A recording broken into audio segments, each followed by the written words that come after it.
So good morning. आज हम लोगों ने काफ़ी दिनों के वर्कआउट के बाद हमने कहा कि आज हम योगा करेंगे, क्योंकि योगा अपने आप में ही आत्मा से परमात्मा का मिलन है। तो हम तीनों ने सबसे पहले बटरफ्लाई पोज चालू किया, जो कि हमने अपने टांगों का टैंगो चार्ली बनाया और अच्छे से उसे स्ट्रेच किया, क्योंकि ये जितना भी लोअर बैक पेन एरिया होता है ये सबको रिमूव करता है। साथ में हमने फिर बटरफ्लाई पोज के बाद डायमंड पोज किया, जो कि उसी से मिलता जुलता है। फिर हमने अपने सर को अपने पाँव से टच करने की कोशिश की। इससे पूरी बैक की जितने भी लोअर बैक एरिया या फिर हमारे बैक बोन में जितना भी पेन होता है उससे रिलीफ हो जाता है। साथ में ही हमें आसपास की गाइडेंस भी मिलती रही कि आपको और इतनी देर तक होल्ड करना है। तो दीपक से तो होल्ड हुआ नहीं और मैंने अपना 100% दिया, और निशु जो कि सबसे अच्छे तरीके से इस पोज को कर पाया। आगे चल के हमने फिर इसको होल्ड किया 5 मिनट तक।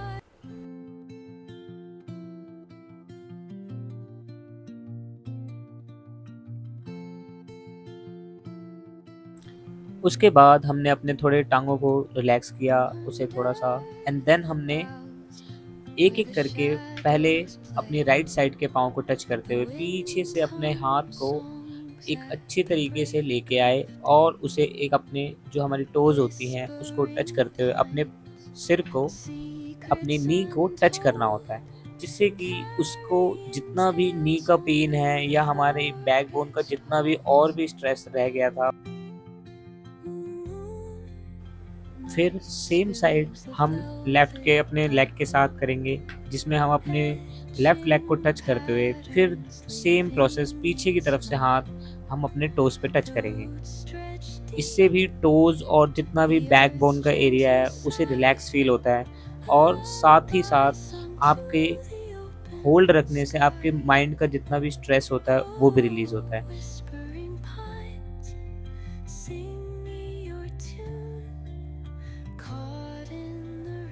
इसके बाद आती है बारी थर्ड पोज़ की, जिसमें हम अपनी टाँगों को पीछे ले जाते हुए हम अपनी नीज़ को साइड करते हुए एकदम अपनी जो बट एरिया होता है उसको ज़मीन में टच करते हैं और अपने आप को पीछे ले जाने की कोशिश करते हैं। ये आपकी पूरी की पूरी बॉडी को रिलैक्स फ़ील कराता है, और जितना हो सके उतना करना चाहिए। देख सकते हो कि दीपक का थोड़ा-सा हाथ और पेट, उसको ज़्यादा पेन होने लगा तो वो वापस आ गया। जितना आपसे हो सके उतना करना चाहिए। योगा की सबसे अच्छी बात यही है कि उसे आप उतना करें जितना आपसे हो सकता है। आपको कोई कुछ नहीं कहेगा, रादर दैन कि कोई आप वर्कआउट कर रहे हो।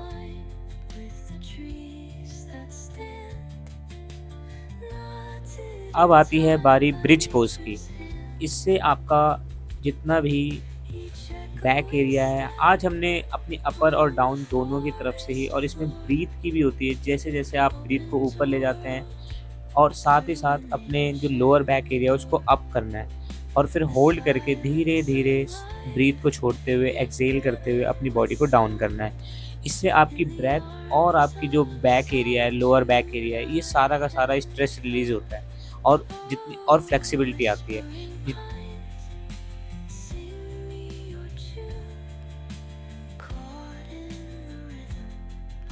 तो अब बारी है हमारे ब्रिज पोज़ की। इसमें हम अपनी ब्रीथ को धीरे-धीरे नीचे करते हुए अब अप की साइड में ले जाएँगे, जिससे कि जितना भी बैक एरिया होता है, वो सारा का सारा पेन आपका रिलीज़ होता है, और जिससे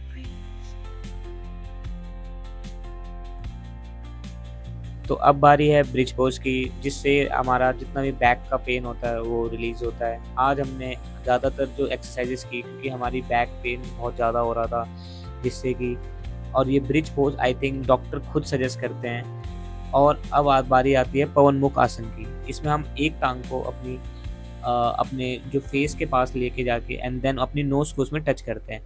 इससे जितना भी लोअर बैक जो हमारे थाइज़ का एरिया है, ये सारा का सारा स्ट्रेस रिलीज़ होता है, उसमें पेन जितना भी हो वो फ्लेक्सिबल होता है, और ये आपको इतना अच्छा लगेगा। इसका नाम भी बड़ा अच्छा-सा है। जब मैंने सुना था तो मुझे हनुमान जी की याद आई थी, जिसका नाम है पवन मुख आसन। और जब ये दोनों साइड से हो जाने के बाद हम थोड़ा-सा रिलैक्स करके अपने दोनों टाँगों को एक साथ पकड़ते हैं, और अब एक बचपन में हम जैसे बॉल की तरह हो जाते हैं, तो उसकी तरह हम बेन 10 देखा था। जब जब मैं ये देखता हूँ तो मुझे बेन 10 की याद आ जाती है। और इससे हमें बहुत ही ज़्यादा जितना भी हमारा बैक एरिया होता है, वो और भी ज़्यादा रिलैक्स होके हमें माइंडफुलनेस भी महसूस होती है, इस योगा करने के बाद।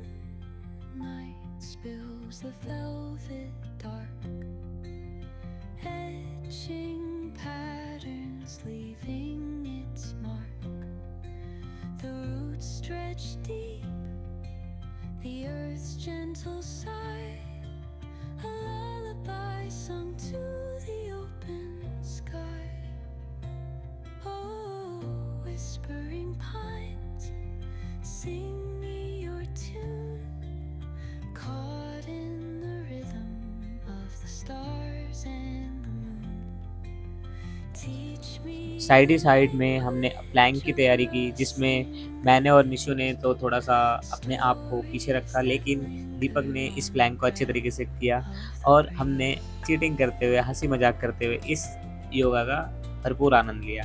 क्योंकि हमने अपने कोर एरिया की बहुत सारी एक्सरसाइज़ कर ली थी, तो इसलिए दीपक ने इसमें अपना 100% दिया, क्योंकि वह लेट पा रखा है। और लेट पारा का है या कुछ भी हो, इस मोमेंट को लाइफ का बेहतरीन मोमेंट बनाने के लिए हम लोग आसपास की चीज़ों को महसूस करते हैं। और ऐसी-ऐसी चीज़ें हमें पंछियों की आवाज़ हो या निशु की 2-3 जोक उसने क्रैक किए, जो कि मुझे बहुत अच्छा लगा। फिर उसने अपनी जेब से निकाल के मुझे जड़ी-बूटी देने लगा, लेकिन मैंने उसे मना कर दिया। और 1 मिनट का प्लैंक करके दीपक ने ये साबित कर दिया कि वह एक योद्धा है, योद्धा। each echoing step on the forest floor opens a world through an ancient door. The silence alive, yet brimming with sound. In the arms of solitude I am found. Sir हमारे बदले का 1 मिनट फालतू कर दो। Whispering pines, sing me your tune, caught in the rhythm of the stars and the moon. Teach me the language of rustling leaves. इस आसन का मुझे नाम तो नहीं पता, लेकिन हम तीनों की शक्लें देख के मुझे इसको मगरमच्छ आसन अच्छा लग रहा है इसका नाम। तब पर भी ये बहुत ही ज़्यादा रिलैक्स फ़ील कराता है आपको, जितने भी हमारी हम लोग इस तरीके से बैठो और अपने आप को पूरी तरीके से रिलैक्स छोड़ दो, क्योंकि लाइफ में इतनी टेंशन होती है, जॉब हो, दोस्त हो, कोई दोस्त आपका कुछ लेके भाग गया हो, कोई दोस्त आपको धोखा दे गया हो, लेकिन ये जो पोज़ है, ये आपको ऐसा फ़ील कराता है जैसे आप किसी पार्क में विदाउट एनी किसी भी रिलैक्स वे में बैठे हुए हो। कोई किसी चीज़ के बारे में सोचना नहीं है, आराम से इधर-उधर चीज़ों को देख के एन्जॉय करना है, जैसे मैं कहीं और ही था इस मोमेंट। ये होल्ड करा रहा था ना, तो उससे फैट लेने होते हैं। वो भी होता है, फिर उसके बाद एक फैट। हाँ वही बोला, कल कल को नहीं सेम मैंने आज पढ़े दिन आज मैंने भी आज पढ़े दिन वो करते हैं बस चलो Where the shadows play, the wind hums songs at the break of day. Whispering pines, secrets untold, carrying tales only the forest holds. Moonlight spills the velvet dark, etching patterns, leaving its mark. The roots stretch deep, the earth's gentle sigh, a lullaby sung to the open sky. Oh, whispering pines, sing me your tune, caught in the rhythm of the stars and the moon. Teach me the language of rustling leaves, stories that linger on the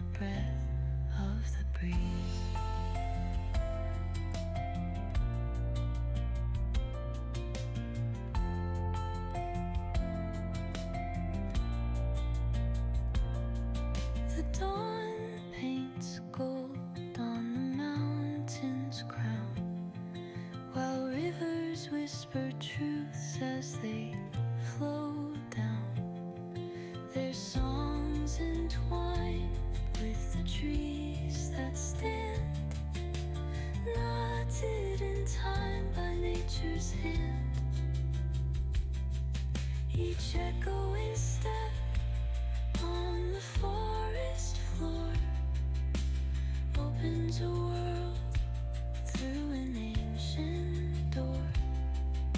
The silence alive, yet brimming with sound. In the arms of solitude I am found. Oh, whispering pines, sing me your tune. Caught in the rhythm of the stars and the moon. Teach me the language of rustling leaves. Stories that linger on the breath of the breeze.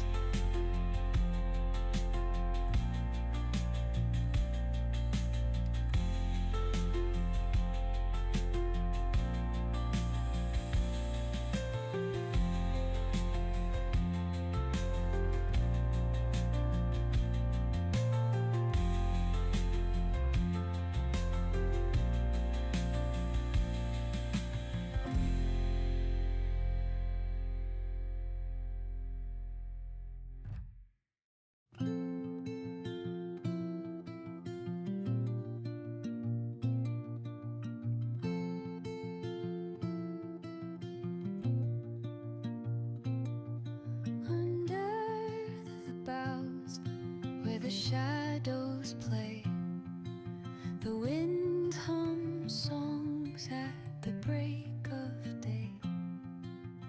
Whispering pines, secrets untold, carrying tales only the forest holds.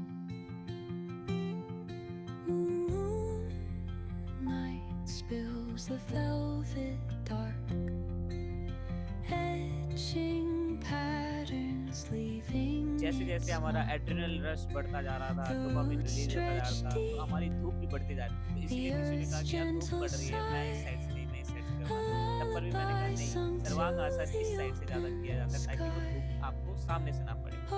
अब हम तीनों ने लेटा और अपने legs को ऊपर करते हुए अपनी बैक से थोड़ा सा सपोर्ट लेके अपने लेग्स को स्ट्रेच किया और हम एक चाइनीज योद्धा की तरह अपनी टांगों से तलवारों की तरह हम एक दूसरे की टांगों में टांगे नहीं सर हमने अपनी टैंको चार्ली करते हुए सारी टांगों के जितने भी हमें पोज समझ आए, हमने चाइनीज पूरे योगा करके हमने सूर्य को अपनी टांगों के द्वारा नमस्कार किया और हमें पता नहीं था कि अब सूर्य नमस्कार इसके बाद आने वाला है। लेकिन उसके बाद हमने सर्वांग आसन को अच्छे से परफॉर्म करते हुए अपनी टांगों को अपने हाथों से टच किया और हम वापस आ गए अपनी अपनी जगह। 1 2 और ये 3।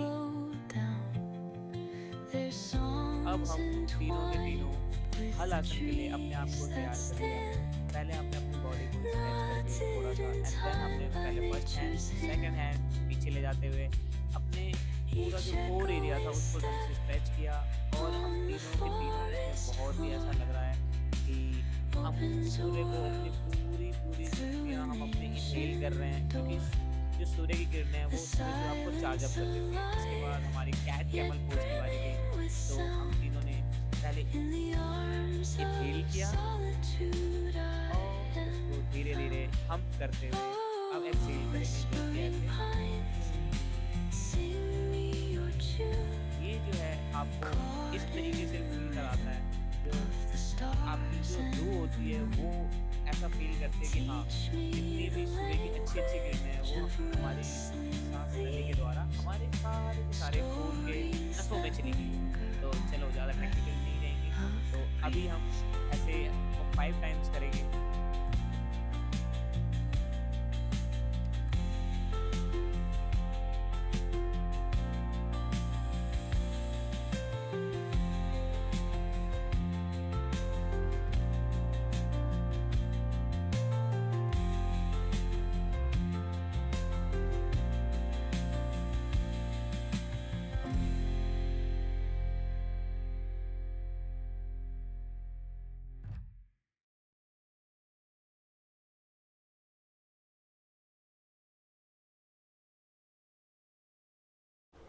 तो हम आ चुके हैं अब लास्ट वीडियो के एकदम लास्ट मोड पे, जिसमें हमने अपने तीनों के तीनों सबसे फेवरेट पोज, जिसको हम शव आसन बोलते हैं, ये एक ऐसा पोज है जो आई थिंक बहुत ही अंडररेटेड है, जिसमें हम अपनी बॉडी को अच्छे से फील करते हैं, जिसमें हम ये पता चलता है कि भाई असली आत्मा का परमात्मा से मिलन होता कैसे। ये मेरा सबसे वन ऑफ द फेवरेट है, और मैं इसमें ज़्यादा कुछ बोलना नहीं चाहूँगा क्योंकि ये आपको बस फील करने वाली योगा है।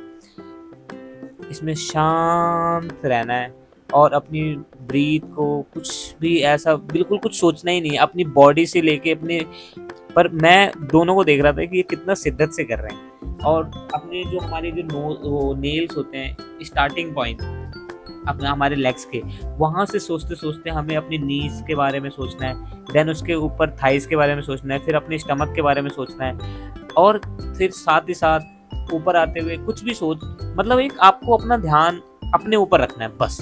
दुनिया की बाकी सारी टेंशनों और बाकी सारी चीज़ों को छोड़ के हमें बस ये देखना है कि हम क्या कर रहे हैं, अपने शरीर पे ध्यान देना है, जो कि मेरा आज की वीडियो का मोटो भी है। और आई थिंक ये सबसे अच्छा पोज इसलिए भी लगता है क्योंकि इसमें आप अपने बारे में सोचते हो, और आई थिंक लोग आजकल अपने बारे में कम दूसरों के बारे में ज़्यादा सोचते हैं और उससे ज़्यादा परेशान भी होते हैं। तो इसके बाद हम राइट साइड में अपने आप को मूव करते हैं, जिससे कि हमारा जो लीवर है उसको रिलैक्स फील हो, और जब आप इस तरीके से अपने लेफ्ट हैंड के उससे अपने आप को पुश करके उठते हैं, तो वो भी आपको कहीं ना कहीं आपके जो माइंड का जो राइट ब्रेन होता है, क्योंकि जो हमारा जितना भी थिंकिंग और एनालिटिक रीजनिंग वाला जो माइंड होता है वो हमारे राइट साइड होता है, तो इससे जो लैंड होती है वो कहीं ना कहीं उसको चार्ज अप कर देती है। और इसी तरीके से मैंने निशु को सजेस्ट किया कि आप थोड़ा सा राइट वर्ड सोएं, और हम तीनों के तीनों अपने आप को फिर जो अपने आप को हमने फिर उस तरीके से ढाला कि हम अब चलते हैं। आई थिंक हमारा पूरा टाइम हो गया, हम दोनों ने तीसरों से बात करी और अपने आप को ऐसा फील कराया कि हाँ, आज हमने वर्कआउट योगा वाला वर्कआउट किया है, जिसे हम योगा वाला वर्कआउट कहते हैं, क्योंकि आई थिंक योगा एक ऐसी चीज़ है जो आपको कहीं भी किसी भी वक्त अपनी चिंतन को छोड़कर एक अच्छी चीज़ की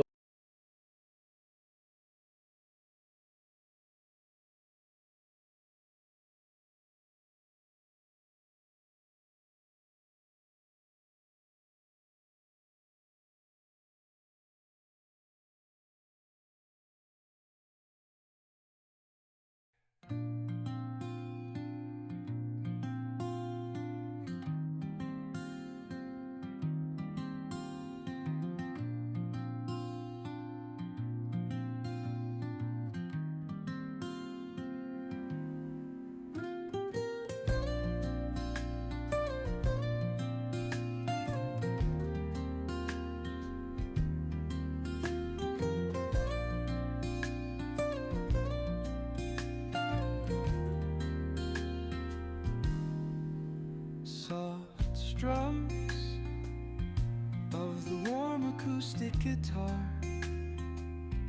blend with the gentle sound of the waves crashing against the shore. A serene melody weaves through the breeze,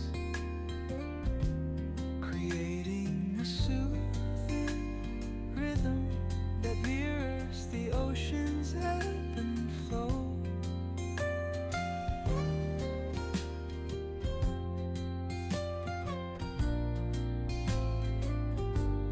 The sound of distant gulls and the rolling tide add layers to the tranquil sense tape of this coastal escape.